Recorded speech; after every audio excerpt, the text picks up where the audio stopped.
वो मैं ये कह रहा था कि अगर आपने हमारा चैनल अभी तक सब्सक्राइब नहीं करा तो अब भी कर दो, नहीं तो बड़ा पछताओगे, बड़ा पछताओगे। बोला बोला छठी मैया की। लहे लहे छठ घाट जाता है, जाता है। छठ माता मोरा बीच चढ़ाता है, चढ़ाता है। होम रिकॉर्डिंग स्टूडियो राजा सुंदरसा थाना चौक।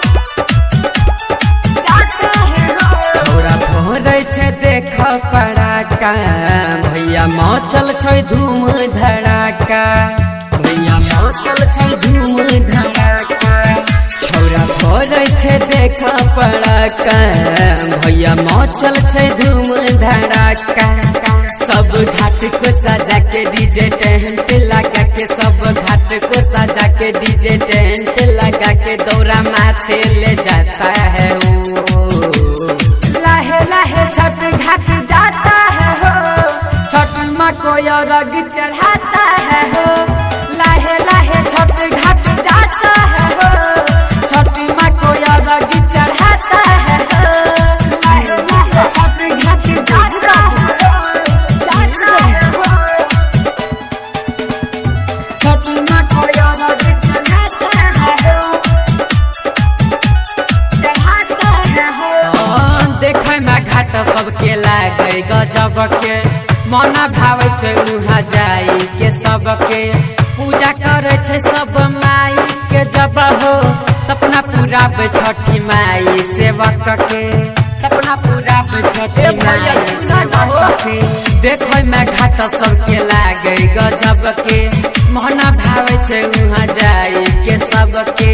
पूजा करे छै सब माई के जब हो, सपना पूरा छठी माई सेवक के। सब दियरी दिखा के हाथ सुप भी चढ़ा के, सब दियरी दिखा के हाथ सुप भी चढ़ा के छठी माई को पूजाता है वो, पूजाता है। लहे लहे छठ घाट जाता है हो, छठ माँ को अर्घ चढ़ाता है हो। लहे लहे छठ घाट जाता है हो, छठ माँ को अर्घ चढ़ाता है हो। लहे लहे छठ घाट जाता है हो, जाता है हो। छठ माँ को अर्घ चढ़ाता है हो, चढ़ाता है हो। हाँ माई बहिन सब करे उपास हो, महापर्व छिए हिंदू के खास हो।